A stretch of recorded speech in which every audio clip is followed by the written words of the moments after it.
Oxigenando Ideias para a Saúde apresenta novo episódio sobre transformação digital na vida dos pacientes.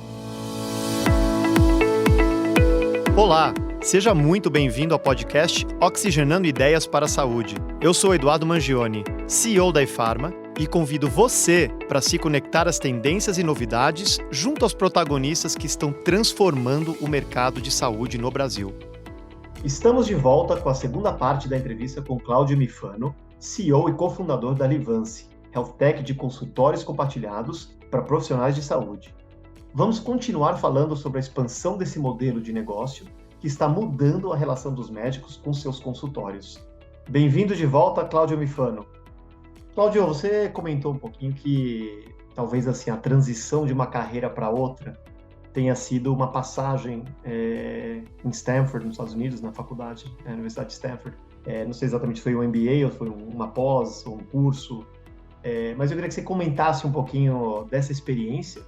Muita gente que segue o nosso canal aqui está no momento também de transição de carreira, de começando uma carreira, então sempre é interessante a gente puxar uns aprendizados, né? Então, dentro dessa sua experiência, eu queria que você falasse quais foram os principais aprendizados que você obteve de ter conseguido, né, ter o privilégio de ter feito um curso fora, numa instituição extremamente bacana, né, de prestígio, e voltado para o Brasil aí, para compartilhar um pouquinho desse aprendizado.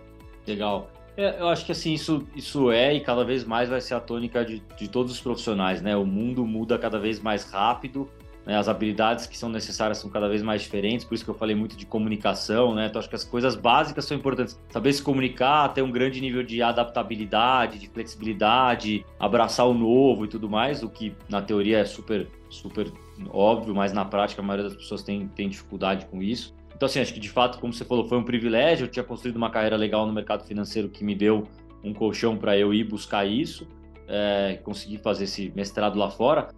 Em Stanford e algumas faculdades americanas, eles têm você pode ir diretamente para o segundo ano do MBA, né? Tem o MBA tradicional que são 2 anos. Em algumas faculdades você consegue ir direto para o segundo ano. Lá em Stanford eles chamam de MSX, que é Masters of Science. Então, são 12 meses full time lá dentro da faculdade.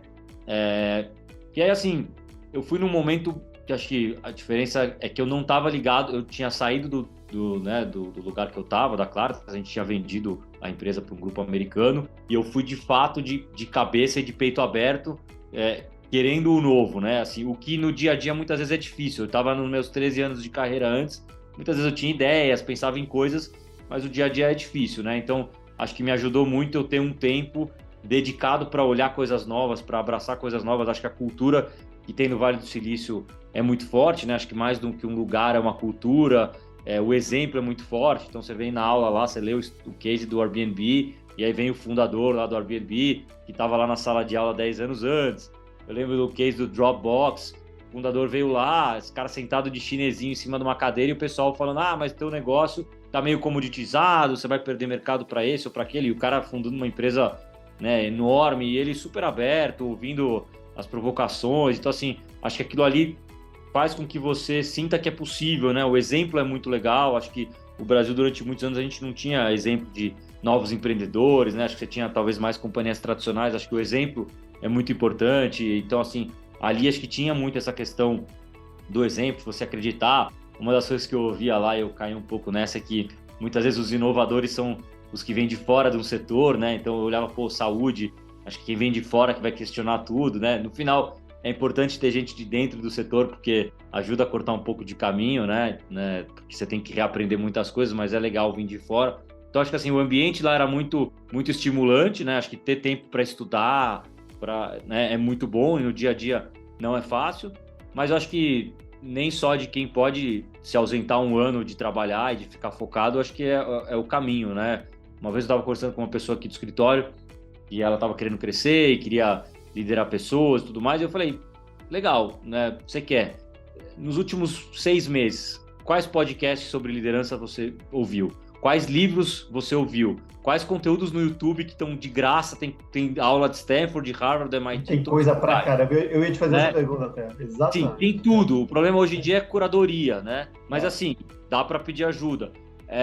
Eu falei assim, talvez durante o dia você não tenha tempo, mas você consegue meia hora por dia olhar esse tema aqui, meia hora por dia, depois de 20 dias, são 10 horas, depois de não sei quantos meses. Então, assim, às vezes eu acho que as pessoas esperam isso e nem todo mundo vai conseguir parar um ano e tudo mais, mas hoje, mais do que nunca, né, o conhecimento está aí, está disponível, está de graça, né? Claro, você precisa de uma ajuda, você precisa de um direcionamento de carreira, você pode buscar um mentor, você pode buscar o seu líder. Então, assim, tem formas de você pedir ajuda.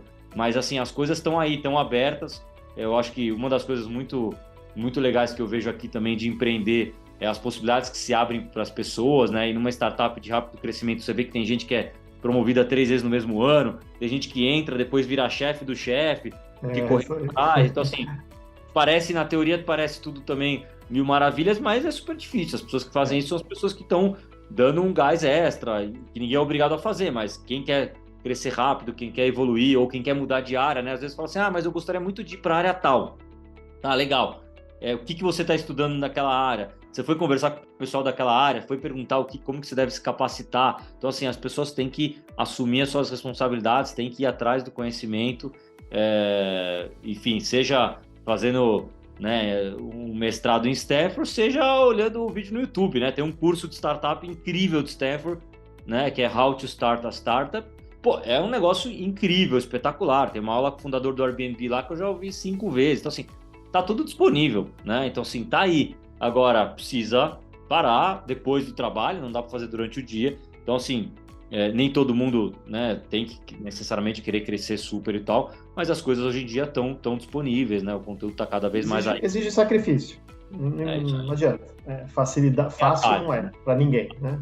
Eu ainda não descobri o atalho, né? Então... Exato. Eu tive o privilégio de, ano passado, fiquei 15 dias lá no campus também. Espetacular também, realmente uma experiência como nenhuma outra. E deixa eu te perguntar uma dúvida que eu tenho aqui. A gente acabou de passar, né, vocês fundaram a companhia em 2017, então vocês certamente passaram por um momento terrível, que foi o momento da pandemia, né, do Covid-19. E imagino que ela deve ter causado algum tipo de retração no negócio, principalmente quando a gente fala de espaços compartilhados, etc., né, por causa das restrições aí impostas pelo lockdown.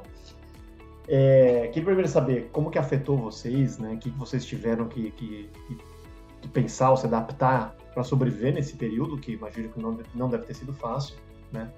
E com a melhoria da situação aí nos últimos ano e meio, nesse caso, como que foi a retomada pela procura aí dos espaços? E se vocês, por acaso, implementaram, ou também tem, porque a gente não explorou esse tema, né? Atendimento online também, né? Porque a gente falou muito do presencial, mas a gente acabou não entrando no online. É interessante lembrar, né? Acho que todo mundo da face da Terra lembra bem onde estava ali em março, né? Em março de 2020, e quando de repente todo mundo começou a ir para casa e tal, e a gente vinha numa trajetória de crescimento muito forte. Março, primeira quinzena muito forte, a gente ia bater recorde de novos médicos entrando, de consultas, e aí de repente, né, contratando gente, de repente, não, vamos para casa, não sei o que tal, não vai dar para bater a meta do mês, de repente falou assim, não, derrubaram o tabuleiro inteiro, né? E aí, assim, a gente tem unidades físicas, na época a gente tinha 4 unidades, e aí você fala assim, bom, do escritório a gente tinha 45 né, pessoas no time, a gente fala, bom, agora quem está no escritório vai para casa, mas, pô, tem gente nas unidades, a gente precisa manter aberto, porque é um espaço de saúde, né, ainda que as consultas presenciais vão cair, tem gente fazendo pós-operatório, tem gente que tinha que fazer prescrição, então, assim, a gente manteve aberto, a gente reduziu um pouco os horários, a gente mapeou o time nas unidades, falou, pô, quem é de grupo de risco? Sei lá, tinha gente diabética, tinha gente que mora com a mãe que tem alguma questão, então a gente conseguiu, né, organizar de um jeito que a gente pudesse poupar as pessoas, mas a gente sempre manteve as unidades abertas, o volume de consultas presencial caiu 80%, a gente se manteve como um local importante de apoio, porque tinha gente, por exemplo, que ia fazer um atendimento dentro do hospital, e aí, poxa, não queria entrar no hospital de jeito nenhum, então alguns atendimentos foram transferidos.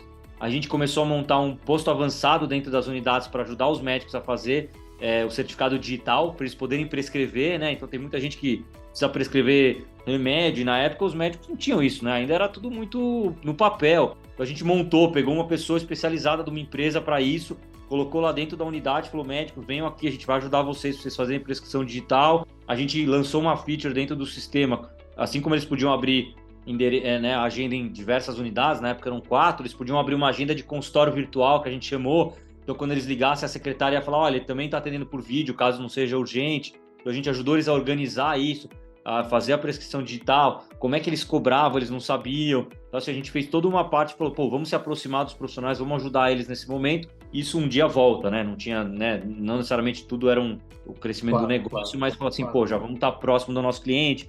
A gente fazia várias webinars, palestras, pô, como é que você atende virtual e tudo mais. Uma coisa que foi interessante, a gente já tinha feito nas unidades, mesmo antes da pandemia, a gente já tinha feito cabines de teleconsulta, de telemedicina nas unidades. A gente via que tinha de forma tímida um retorno ou outro. E aí, quando veio a pandemia, muitos profissionais saíam de casa para ir na unidade atender dentro dessa cabine, porque ali você tem um isolamento acústico muito bom, uma internet de alta velocidade, e às vezes você está em casa, tem um filho que vai vir ali na sala, tem o vizinho fazendo obra, e assim, dentro de uma reunião de trabalho, tem coisas que são ok, mas dentro de uma consulta não dá. Então, muitos até faziam um vídeo, falavam, vou te atender dessa cabine aqui, que eu vou te dar a mesma experiência. Então, assim, a gente se mexeu para fazer coisas diferentes para ajudar, e acho que isso foi super reconhecido. A gente teve 2 meses e meio muito difíceis, né? O final de março, abril e maio foram muito difíceis. A nossa receita caiu um pouco porque a gente tem uma assinatura mensal que os profissionais pagam e depois disso eles pagam pelo tempo de utilização. Então, como caiu muito a quantidade de consultas, a nossa receita caiu. Por outro lado, eles se beneficiaram muito desse modelo, né? Que é o custo variável. Ao mesmo tempo em que quem tinha consultório, quem tinha outros formatos de atendimento... O buraco foi bem mais embaixo. Ficou muito prejudicado, porque o pessoal foi para casa, parou de atender, parou de fazer cirurgia. Esse pessoal começou a fazer muita conta e começou a ver que, né, eventualmente aqueles modelos tinham um desafio grande de custo fixo. E aí, no terceiro mês, a partir de junho, quando ficou claro que, poxa, não era para ir para a festa, mas também não era para deixar de se cuidar, de ir no médico e tudo mais, a gente começou a crescer até mais rápido do que antes da pandemia, né? Muita indicação, muito profissional vindo, querendo eventualmente fechar consultório ou vir de outros formatos. E aí, a partir de junho, a gente começou a crescer mais rápido. Então, foram 2 meses e pouco de muito desafio, de muito trabalho e tudo, né? A gente colocou o time junto. Eu lembro falando pro time, falou, a gente vai segurar aqui, todo mundo vai ficar. A gente montou esse time com muito cuidado, né? Ninguém vai ficar pelo caminho, né? Vamos em frente, vamos trabalhar junto. E a partir de junho elas começaram a andar bem, tanto que nesse ano a gente ainda inaugurou mais 3 unidades. A gente falou, não, vamos embora, porque o que a gente está fazendo faz muito sentido. Vamos ajudar, né? Vamos abrir mais frentes. E aí a gente voltou a crescer bem rápido. Então foram 2 meses e meio. Nesse meio tempo eu travei minha coluna, fui parar de ambulância no hospital, hérnia de disco. Então, assim, o nível de estresse aí, eu imagino, foi altíssimo, né? Mas assim, o final, né, ou a continuação acabou sendo boa. Acho que mostrou que o nosso produto, o nosso serviço fazia mais sentido ainda, né, dentro desse novo contexto, e acho que isso se seguiu, né? Que bacana, que história boa. Quer dizer, um passo para trás para dar 2 para frente, e mostrando que um momento de grande crise, no final, virou um momento de excelente oportunidade para provar, para deixar mais claro ainda, né, o valor agregado que vocês têm nesse modelo de negócio. Muito bacana, hein? E queria te perguntar uma coisa agora, mudando um pouco a ótica, né? A gente falou bastante do médico, né? Da percepção do médico, do serviço e tal, mas como o mundo é feito de jornadas, né? De experiências do paciente, né? Do consumidor, eu queria falar um pouquinho dessa experiência, né?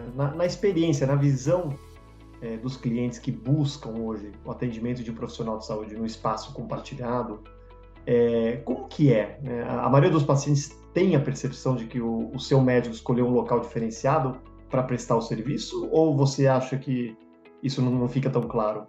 Olha, assim, a gente pega, quando, né, em alguns casos, a gente pega o NPS do paciente, né, e o NPS é altíssimo, e a gente, obviamente, desde o início, a gente conversa muito com o médico, porque, embora o nosso primeiro cliente seja o médico, né, o profissional de saúde, a gente sempre pensou muito em como é que a gente, né, no final a gente está pegando o médico, o indivíduo, e criando o negócio dele, e o negócio dele envolve oferecer uma experiência incrível para o paciente. Então, desde o início, está muito no nosso DNA. A gente foi estudar design centrado no paciente. Então, assim, a gente olhou muito isso, porque a gente sabia que, ao oferecer uma experiência para o paciente, né, algo muito legal, isso ia fazer com que o médico falasse, poxa, legal, aqui eles estão pensando nisso, né? Porque se o médico eventualmente não pensa, a gente tinha que pensar em todas essas coisas. Então, o que a gente vê no final das contas é que os médicos falam, pô, o paciente adora vir aqui, desde a parte do agendamento, né? Porque são vários touch points, vários pontos, né? Dentro da jornada do paciente, desde a parte que você vai agendar, seja via uma secretária, seja online. Quando você vai no local, poxa, tem um acesso fácil, está perto de transporte público, ou tem valet no prédio. Quando você chega lá, você entra rápido, a consulta demora. Eu brinco que a gente, né, desenha uma experiência no local que você não vai ver aquela revista velha, às vezes, que você vê num consultório médico. Pode ser um médico bom, às vezes você chega lá, tem aquela revista Caras, que na capa tem o casamento do Senna e da Galisteu, né? Aquela coisa mais antiga e tal. Ninguém parou para pensar em cuidar da experiência. Então ali tem um local, tem uma internet de alta velocidade, tem um cabinho, né, para carregar o celular. Então a gente fala que o paciente está super bem ali. Então, de fato, o paciente, quando ele chega lá, até pelo tamanho e tudo mais, ele entende que não é só daquele médico que ele está indo, fica muito claro, mas a experiência é muito boa e o feedback dos pacientes é muito bom. E isso, né, normalmente é um fator de atração para os médicos estarem junto com a gente, né? Se o paciente chegar lá e achar ruim alguma coisa, isso vai impactar muito, né? Então a gente ouve dos médicos que eles tentam pegar essa percepção do paciente deles, e isso naturalmente para a gente é, né, um chamariz muito bom na medida em que a gente, né, preza muito pela experiência tanto do médico quanto do paciente. Bacana ouvir que vocês também capturam o NPS, né? Porque hoje eu acho que seria a principal métrica para a gente comparar a experiência do paciente, né? Olhando um negócio vis-à-vis outra indústria, outro business, para que vocês entendam realmente como que vocês estão no atendimento. Bacana.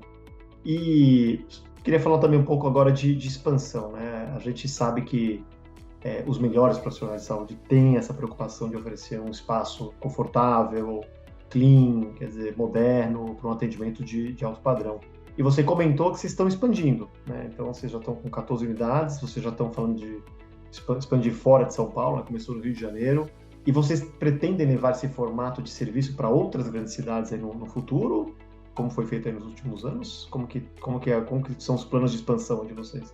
Não, legal, sem dúvida, sim. A gente ainda tem muito espaço para crescer em São Paulo, tem muito espaço para crescer no Rio que a gente está, mas a gente também está olhando outras cidades. Acho que tem muitos locais aí que pedem uma Livance, né? A gente tem muita pesquisa, tem muitos profissionais de fora de São Paulo que atendem aqui na Livance, vêm para São Paulo de vez em quando e tudo mais, então a gente já tem muito contato com profissionais de outras regiões e sem dúvida que faz muito sentido. Então, em algum momento aí no futuro, além de seguir expandindo em São Paulo e no Rio, que é onde a gente já está, a gente também vai para outras cidades e a gente também pretende, né, aumentar um pouco o que a gente oferece de facilidades e de serviços para os médicos, né? Então, acho que tem muita burocracia que eles lidam, parte de plano de saúde, de faturamento, de guia e tudo mais, então acho que tem um caminho legal para gente.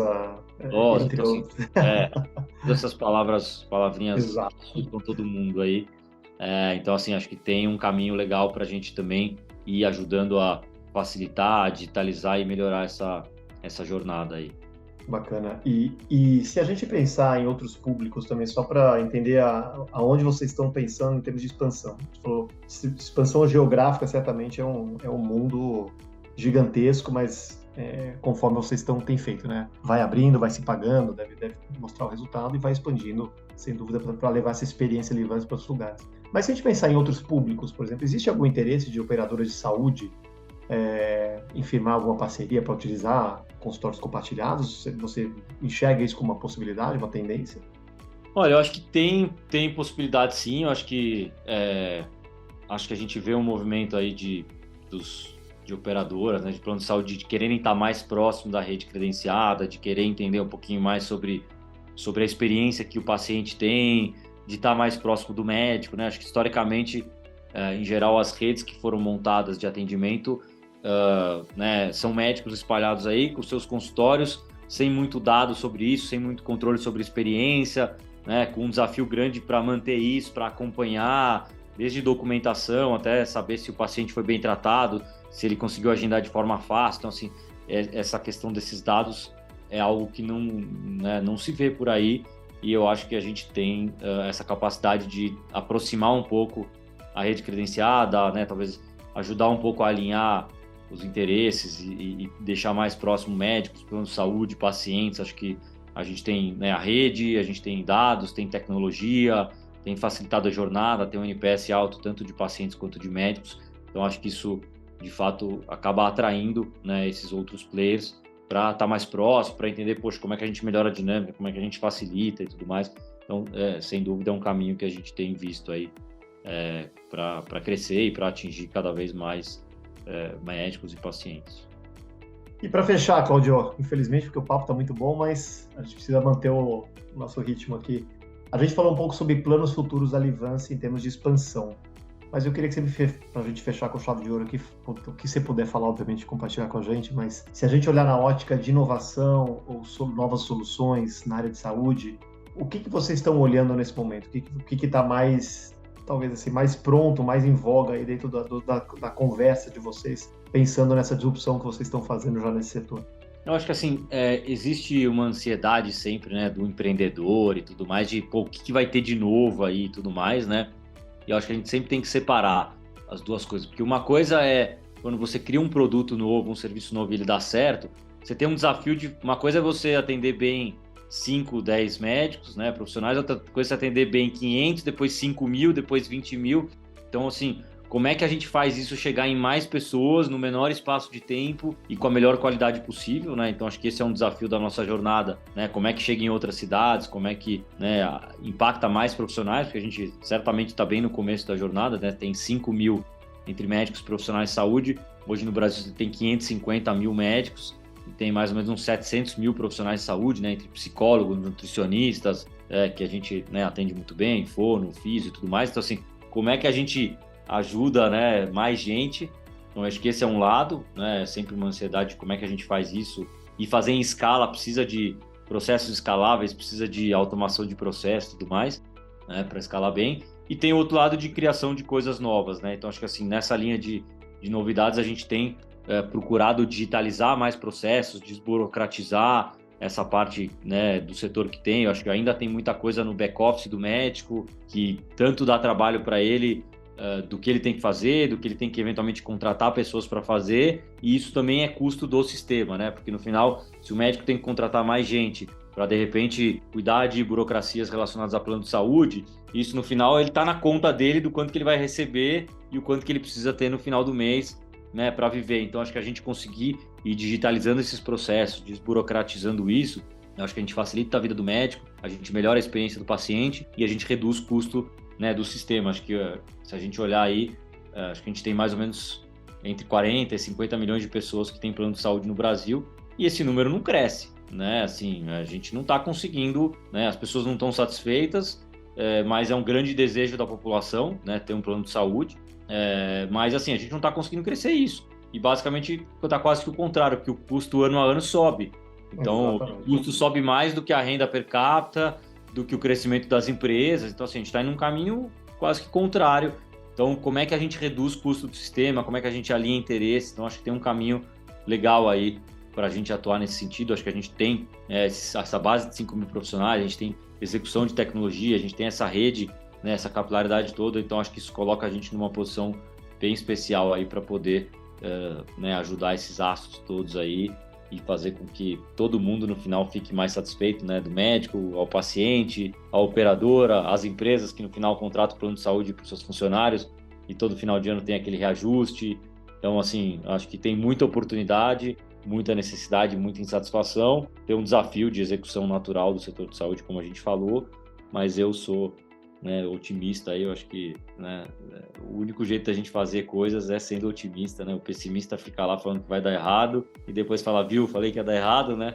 Mas o único jeito de fazer as coisas andarem, mexer com mercados, né, mudar a carreira e tudo mais é a gente ser otimista, ser inquieto, tal, ser incomodado, ser inconformado, né? Eu acho que tem muita gente, né, além da gente aí também querendo fazer isso no setor de saúde. Acho que tem atraído muita gente.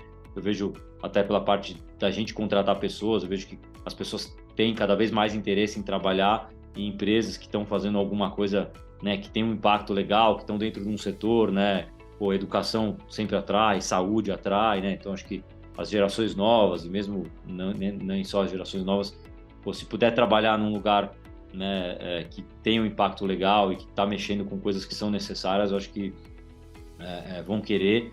E no final você precisa de pessoas boas, mercados grandes, eventualmente, né, investimento quando precisa. E eu acho que a gente tem essa confluência de fatores, mas as coisas no setor de saúde demoram um pouquinho mais.